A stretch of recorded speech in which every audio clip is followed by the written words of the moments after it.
Baik, bismillahirrahmanirrahim. Assalamualaikum warahmatullahi wabarakatuh. Halo semuanya, pada video pertama telah kita uraikan tentang konsep dasar manajemen strategi. Selanjutnya pada video kali ini atau part 2, kita akan membahas tentang perumusan visi, misi, nilai dan tujuan mengacu pada buku Whelan dan Hanger yang berjudul Strategic Management and Business Policy edisi ke-13.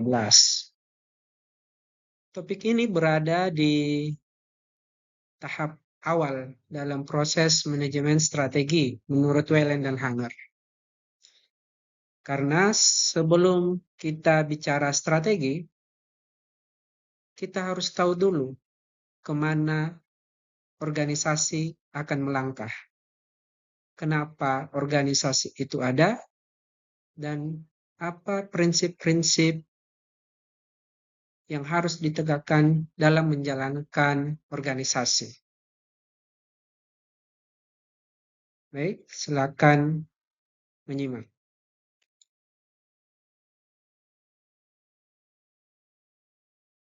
Kalau strategi itu peta, maka visi adalah arah utara.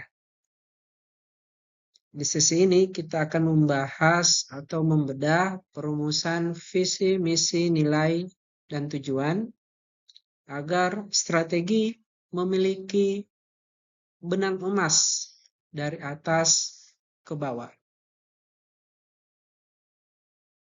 Visi, misi, nilai, dan tujuan sering dianggap formalitas, hanya sekedar pajangan tulisan di dinding-dinding kantor. Padahal visi, misi, nilai, dan tujuan itu merupakan jantung dari sebuah organisasi. Tanpa visi, organisasi berjalan tanpa arah. Tanpa misi, ia kehilangan makna. Tanpa nilai, ia kehilangan integritas. Dan tanpa tujuan, semua strategi menjadi tidak terukur.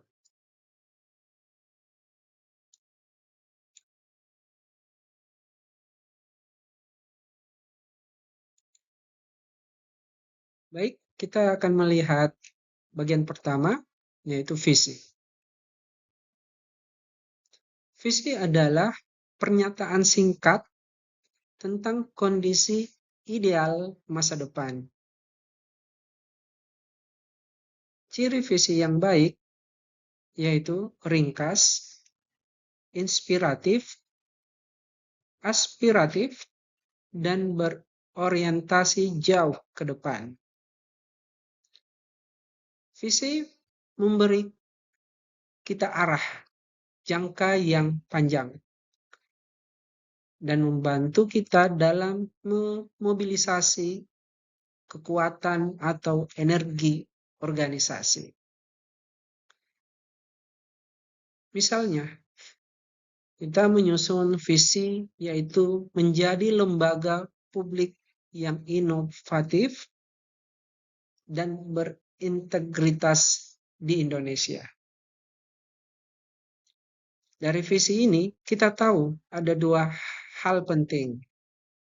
Yang pertama, arah jangka panjangnya, yaitu menjadi institusi yang dipercaya oleh publik. Dan nilai utama yang kedua adalah integritas.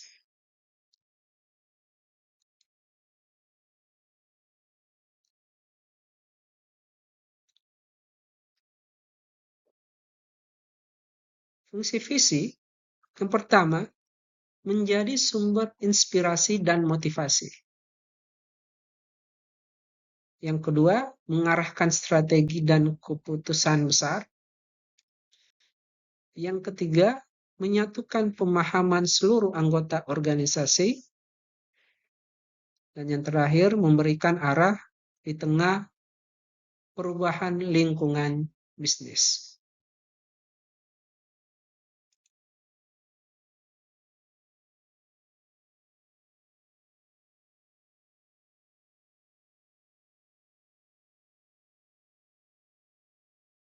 Kriteria visi yang efektif,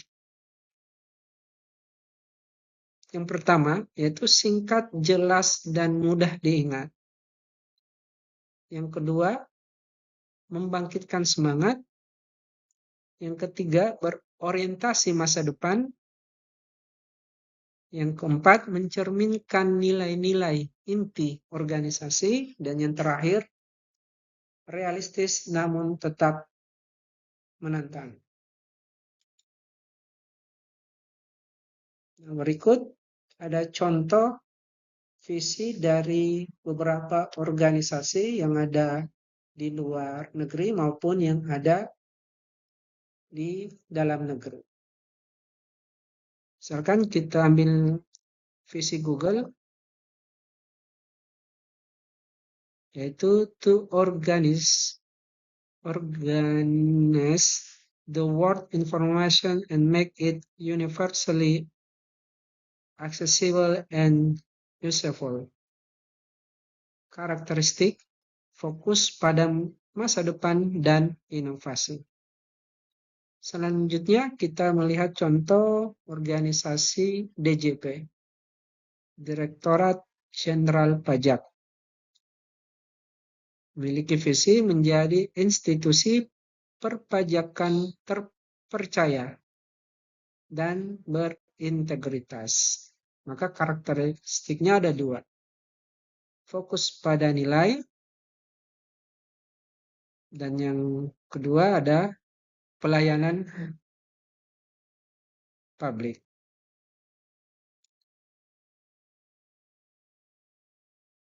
Setelah visi, kita masuk atau kita beralih ke misi.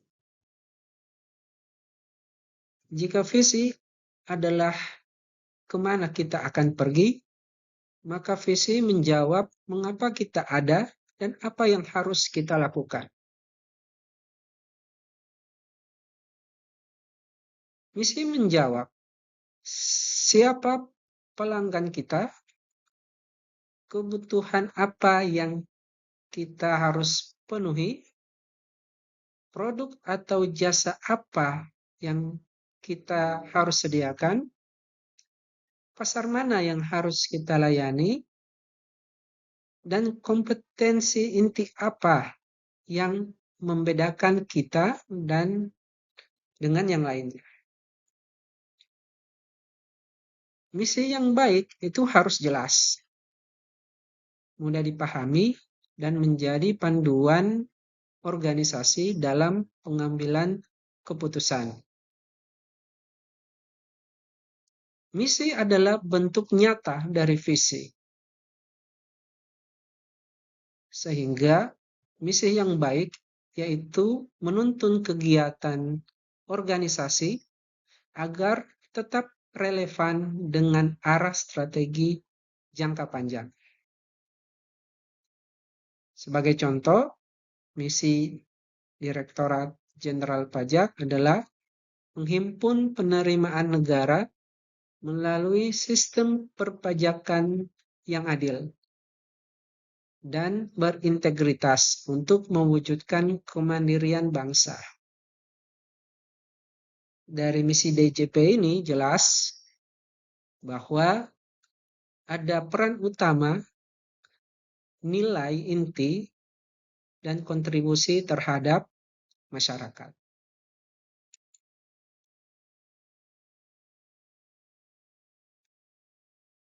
Menurut Whalen dan Hanger, unsur misi itu dibagi menjadi 6. Yang pertama, ada produk atau jasa utama. Yang kedua, ada pasar atau pelanggan yang harus dilayani. Yang ketiga ada teknologi yang digunakan. Yang keempat ada nilai-nilai yang dianut oleh organisasi. Yang kelima ada tanggung jawab sosial dan lingkungan. Dan yang terakhir, komitmen terhadap pertumbuhan dan karyawan.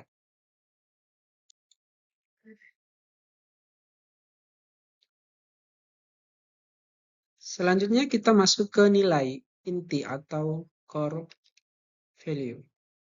Nilai adalah keyakinan moral yang menjadi pedoman perilaku setiap anggota organisasi. Kalau visi adalah arah, maka nilai adalah jalannya. Nilai inti atau biasa disebut yang core value menentukan bagaimana tujuan itu bisa dicapai.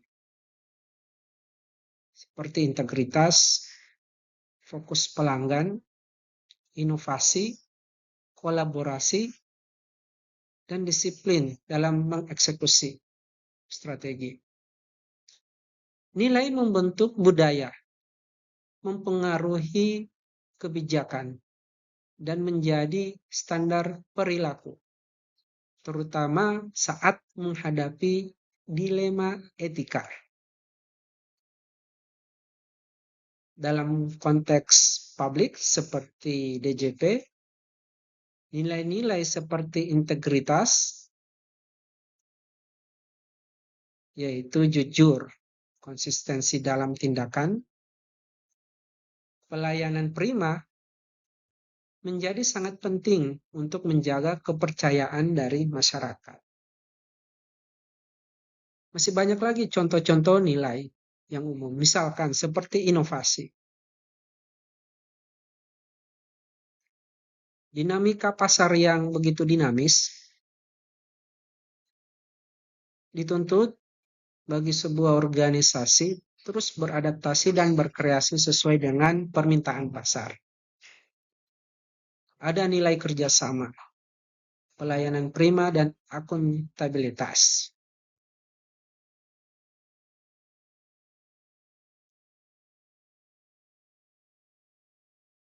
Nilai organisasi memiliki peran strategis yang besar.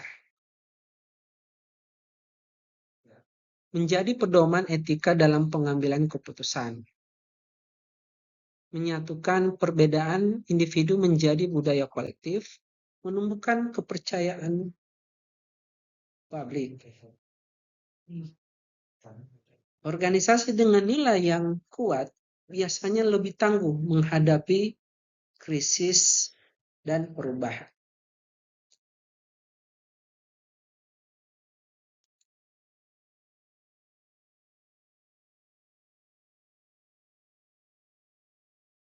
Nilai inti atau core value menentukan bagaimana tujuan itu bisa dicapai. Ada beberapa contoh nilai dari sebuah organisasi yang ada di dunia. Misalkan Toyota dengan nilai respect for people dan continuous improvement. Jadi penghargaan terhadap masyarakat dan juga continuous improvement. Respon terhadap perubahan. Contoh kedua, ada organisasi Google. Focus on the user, innovation, and integrity. Kemudian ada DJP, Direktorat Jenderal Pajak, yaitu integritas, profesionalisme, sinergi, pelayanan, dan kesempurnaan. Itu merupakan nilai-nilai dari sebuah organisasi yang ada di luar maupun di dalam negeri. Selanjutnya kita masuk ke tujuan dan sasaran. Tujuan adalah hasil konkret yang ingin dicapai dalam jangka waktu tertentu. Tujuan strategi bersifat luas atau outcome, sedangkan sasaran itu harus memiliki unsur SMART, specific, measurable, achievable, relevant, and temporal. Kita ambil contoh, misalkan meningkatkan kepuasan wajib pajak hingga 90% pada tahun 2026. Berarti ada tujuan dan kemudian ada waktu yang harus ditempuh. Contoh lain misalkan meningkatkan efisiensi pelayanan pajak sebesar 20% dalam 2 tahun. Artinya apa? Bahwa tujuan ini harus memiliki unsur jelas, terukur, realistis, relevan, dan memiliki batas waktu.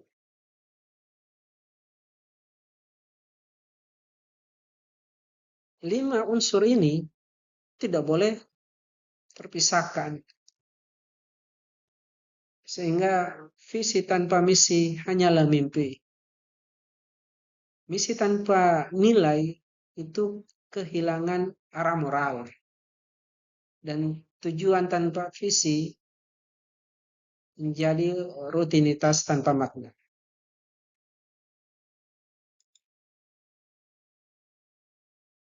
Kemudian kita masuk ke golden thread, yaitu keterkaitan antara visi, misi, nilai, dan tujuan.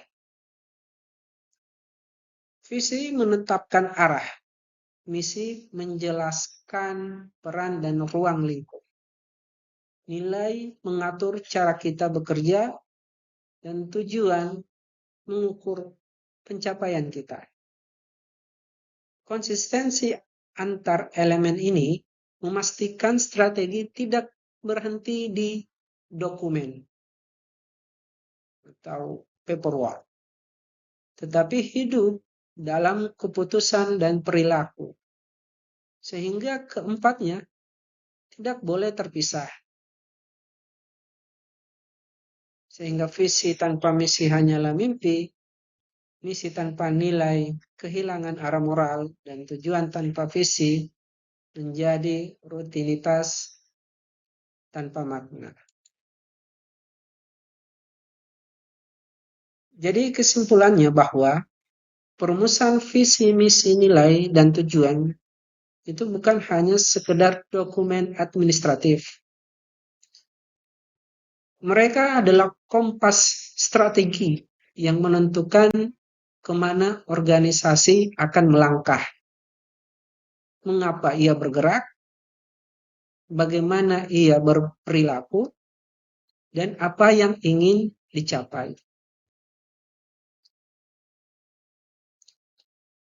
Dengan arah strategi yang kuat dan konsisten, organisasi akan mampu beradaptasi dengan perubahan zaman, baik dalam konteks global, digital, maupun sosial. Terima kasih atas perhatian Anda.